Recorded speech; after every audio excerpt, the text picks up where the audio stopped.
안녕하세요. 맘띠입니다. 오늘은 이제 초등교육과를 지망하는 학생들이 면접을 위해서 어떤 질문들을 좀 필히 준비해야 되는지 그 점을 말씀드릴까 해서 방송을 찾아뵙게 되었습니다. 정말 초등교육을 지망하는 학생들 같은 경우는 생활기록부를 보면 정말 그 학교에서 멘토 멘티 활동도 많이 했고, 그리고 또한 학교에서 힘들어하는 친구들을 위해서 도와주는 노력도 했고, 그 다음에 학업 역량이 조금 부족한 아이를 위해서 열심히 도와주는 일도 했었고, 그다음 봉사 활동에서도 뭐 좀 가르치는 활동, 그 다음에 다문화 가족의 아이들 도와주는 활동, 그런 점들을 정말 다양하게 해서 고등학교 1학년 때부터 고3 때까지 꾸준히 한결같이 이어져오는 생활기록부가 대부분입니다. 자, 그런데 여러분들 아시죠? 생활기록부의 서류평가 요소가 굉장히 중요하기 때문에 서류평가 꼼꼼히 하셔야 되겠죠? 여러분의 한 활동마다 그 활동을 왜 했는지, 그리고 그 활동에서 어려움을 어떻게 극복했는지 그거 반드시 필기하셔야 됩니다. 정리하죠. 왜냐하면 일단은 사범계와 교대 같은 경우는 어떤 활동을 물어볼 때 그냥 단지 그 활동을 왜 했고 그로 인해서 무엇을 배워서 어떻게 발전했습니다는 일반적인 면 다 탈 수도 있는데, 항상 무엇이 있냐면 활동 중에 어려움을 어떻게 여러분들이 극복했는지도 꼭 정리하실 필요가 있어요. 왜냐하면 학교 생활하면서 여러분들은 매일매일 아이들을 상대하면서 어려움에 부딪히기 때문에 그것을 슬기롭게 어떻게 극복할 수 있는지 그 역량까지도 보여줄 필요가 있다라는 점 기억하실 필요가 있습니다. 먼저 이제 초등교육과를 지망하면 되면 이제 가장 첫 번째는 물어보는 질문이 왜 초등학교 교사가 되기 위해 어떤 노력, 왜 되려고 하는지, 그 다음 또한 어떤 노력을 했는지를 물어봅니다. 그리고 초등학교 교사가 되기 위한 자질과 덕목은 무엇인지라고 물어봅니다. 그 다음 또 하나가 있어요. 딱 이제 면접이 딱 들어오잖아요. 들어오면 자기소개 해보세요라는 게 항상 제일 첫 번째 질문이잖아요. 그런데 초등교육과 같은 경우는 이렇게 질문하기로 합니다. 자신을 선생님이라고 생각하고 아이들에게 자신을 소개해 보세요. 차이가 있죠.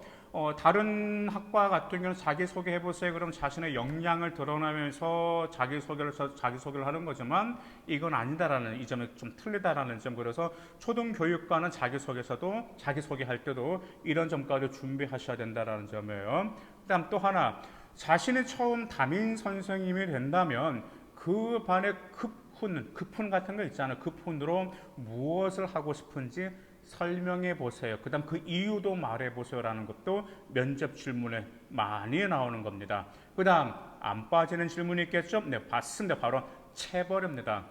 체벌에 대한 여러분의 생각을 말해보라 라는 표현을 합니다. 그러면 여러분의 의견을 말하고, 그러면 체벌을 안 하면 아이를 어떻게 다독거서 어떤 노와 여러분의 어떤 방식으로 아이가 학업에 집중하고 그다음 학업 역량을 끌어올릴 수 있게끔 할 수 있겠다, 그 점까지도 꼼꼼히 준비하실 필요가 있습니다.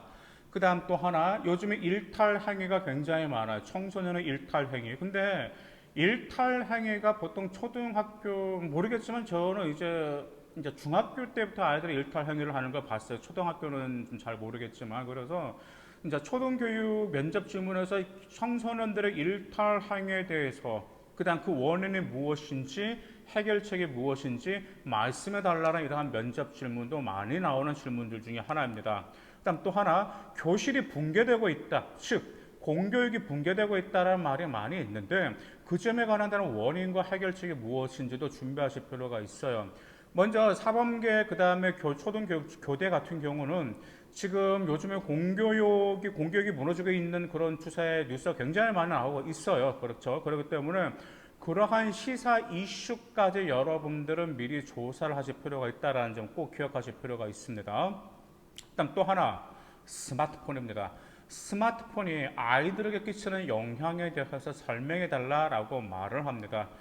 그러면 그 스마트폰 대부분 이제 이 질문은 항상 하거든요. 사범계나 이제 교대에서는 스마트폰, 그러면 스마트폰이 끼치는 영향이 뭐냐 그러면 뭐 학업 역량을 저해시키고 그다음에 뭐 이런 쪽으로 많이 나오는데, 물론 학업 역량을 저해시키고 난 좀 이 정도 좀 어필했으면 좋겠어.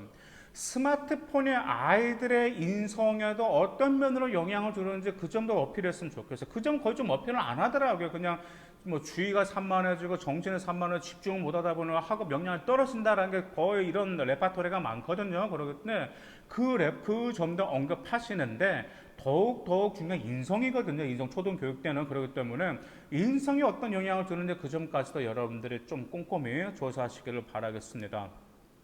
그 다음에 이제 이런 질문이 있어요. 우리나라 교육 정책 중에서 가장 좋았던 정책과 그렇지 못했던 정책이 무엇인지 말을 하고 그 이유를 설명하라고 합니다. 그 점은 여러분들은 이제 정책이라고 하면 교육 개정, 2015년 교육과정 개정은 그런 거 있잖아요. 그 다음에 또한 그것도 될 수도 있겠고, 그 다음에 입시 현황도 될 수 있겠고, 여러 가지 다 될 수 있기 때문에 이것은 딱히 답은 정해지지 않아요. 그냥 여러분들의 경험과 그 원인, 그 다음 이유, 그 다음 해결책만 여러분들이 확실히 정리하실 필요가 있습니다.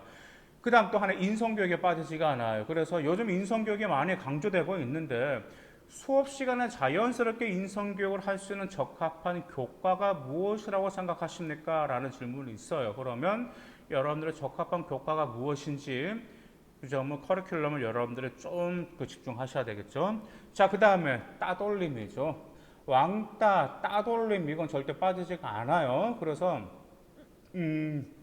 항상 그 점에 관해서 여러분들이 이제 학교에 선생님이 되었을 때 그 반에서 왕따와 따돌림 현상이 발생했을 때 혹은 학교 폭력이 발생했을 때 여러분은 어떻게 처리할 것인가 아니면 그것을 어떻게 미연에 방지할 것인지 그 점까지도 그냥 뭐 가볍게 뭐 수박 겉핥기식으로 적지 마시고요. 이건 정말 중요한 사항이단 말이에요. 중요한 사항이기 때문에 그만큼 여러분들 그런 문제점들에 관해서 중요하게 여기고 있다라는 것을 보여주실 필요가 있어요. 그렇기 때문에 답변 역시 정말 숙고한 답변이 나와야 된다라는 점 기억하실 필요가 있습니다. 그다음 또한 그좀 초등교육도 그렇고 뭐 중등도 그렇지만 요즘 사이버 따돌림 현상 상당히 좀 무섭습니다. 아이들끼리 그런 거 있잖아요. 뭐 요즘 거의 뭐 사이버를 다 하잖아. SNS를 많이 페이스북을 다 하다 보니까 또 인스타도 많이 하잖아요. 그러다 보니까 거기서 아이들끼리 뭐 사진 올릴 때 누구는 빼고 누구 끼리끼리 올린다라든지 거기서도 좀 이런 게 생길 수도 있고 태그를 걸 때도 좀 이런 점들 좀 생길 수가 종종 있나 봐요. 이제 저는 잘 모르는데 어떤 학생한테 이야기 들었을 때 그래서 이러한 사이버 따돌림 현상을 목격한다라면 여러분들은 교사로서 어떻게 할 것인지 그 점에 관해서도 여러분들 준비하실 필요가 있습니다. 또 하나 또 있습니다. 학부모가 지금 학교 운영에 좀 참여하고 있잖아요. 그러면 학부모께서 학교 운영에 참여하는 것에 대해서 어떻게 생각하는지 그 점에 대해서도 여러분들 준비하실 필요가 있고 4차 산업시대를 맞이해 즉 AI를 맞이해서 교사가 어떤 역할을 해야 하는지 그 점도 준비하실 필요가 있습니다. 그 이유가 코로나 이후에 모든 게 많이 변할 거단 말이에요. 지금도 많이 변했습니다. 특히 대표적으로 여러분들도 경험하셨죠? 네, 수업 패턴이 대면에서 비대면으로 바뀌면서 교사가 직접 가르쳐 줄 수 없습니다. 아이 스스로 공부를 할 수 있는 그런 비대면이 되었단 말이에요. 그러면 그런 상황에 비대면 시험 온택트 세대라고 하죠. 그런 게 앞으로 4차 산업에서 계속 될 텐데 교사가 옆에 없잖아요. 어떤 역할을 해서 아이가 스스로 학업 역량을 부흥시키고 스스로 공부할 수 있게끔 효율적으로 할 수 있는지 그 점에 관해서 여러분들 꼭 준비하실 필요가 있습니다. 그 다음 또 하나 이제 이런 책이 종종 있어요. 초등학생에게 책을 몇 권만 추천한다면 좀 무슨 책을 추천하고 싶은지 그리고 그 이유가 무엇인지 말씀해 보라는 게 있어요. 그러면 당연히 여러분들이 초등학교 수준에서 적합한 교재가 무엇인지를 미리 준비하실 필요가 있습니다. 또한 이제 이런 게 있어. 초등학교를 여러분들 보시면 이제 반에 좀 아이들이다 보니까 어수선하잖아요. 그렇죠? 그러면 이런 질문을 합니다. 자, 반에 딱 들어갔는데 반에 어수선해. 아이들의 집중도 못하고 떠들썩하고 어떤 아이 옆에서 우는 아이도 있고 그렇단 말. 그러면 그런 아이들의 주의를 집중시키기 위해서 어떤 방법을 사용할 것인지 그 점도 물어보는 질문들이 있습니다. 그리고 자, 다문화 가정에 대한 편견. 다문화 가정에 대한 편견과 교육에 대한 교사로서의 대책을 좀 말씀해 달라라는 것도 있습니다. 그리고 이제 이 점을 좀 우리가 기억하실 필요가 있어요. 뭐 이제 그 교육과 뭐 사범되는 모든 게 이 점. 무엇이 있냐면 OECD 국가 중 우리나라 아동들의 행복 지수가 매우 낮은 편에 속합니다. 그러면 그 원인이 무엇이고 해결 방안이 무엇인지 말씀해 봐라 라는 점이 있어요. 이 점을 여러분들은 좀 준비를 하실 필요가 있어요. 그런데 여기서도 대부분의 이런 대답이 많습니다. 너무나 이 경쟁, 무한 경쟁 시대, 그 다음에 너무 과도한 학업 양, 네, 물론 이것도 맞습니다. 하지만 여기에서 아이들이 받는 스트레스도 상당히 많잖아요. 여러분들도 학교에서 다니면서 스트레스 상당히 많았잖아요. 그런데 그 스트레스를 풀 수 있는 탈출구가 아이들 솔직히 없어요. 뭐 PC방 간다고 해서 풀릴까요? 그것도 아니거든요. 그래서 그 점에 관해서 아이들이 학업으로서 학교에서 받는 스트레스를 어떤 식으로 풀 수도 있는지 그 점을 유럽에 있잖아요. 유럽의 어떤 선진국들의 사례를 보시면 좋은 그 소스가 나오기 때문에 참고하시길 바라겠습니다.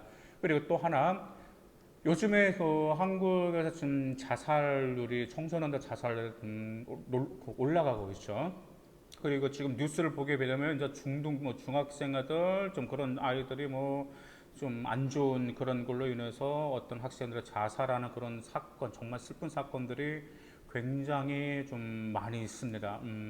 정말 너무 많이 변한 것 같아요. 저희 때는 그런 거 꿈도 못 꿨거든요. 그런데 제가 쭉 아이들을 한 15년 이제 좀뭐 과외까지 했으면은 뭐 거의 한 24년 정도는 이제 아이를 만났고 이제 컨설팅은 이제 15년 넘어갔거든요. 근데 좀 그 보면서 3년 전의 아이들, 그 다음에 5년 전에 지금의 아이들을 비교해 보면 요즘 아이들이 좀 상당히 많이 변했다라는 점을 알고 있습니다. 그래서 그만큼 또한 아이들은 극단적인 선택을 하는 아이들이 굉장히 많이 있어요. 그러면 이 점에 관해서 여러분들은 어떻게 해서 좀 방지해야 될 것인지, 그 다음에 사회에 끼치는 영향과 우리 사회가 이 점에 관해서 어떤 점을 좀 보완해서 우리 아이들을 보호해야 되는지 그 점에 관해서도 여러분들이 좀 준비를 해주신다라면 여러분들 초등교육 교대 초등교육과를 노릴 수 있는 여러분들 면접에서 인성애라든지 그다음에 여러분 심성애라든지 그다음에 이런 사회적인 이슈에 대한 민감 사항까지 여러분들이 깨우치고 있다라는 점을 충분히 보여줄 수 있기 때문에 꼼꼼히 준비하셔서 좋은 결과 있기를 바라겠습니다. 감사합니다.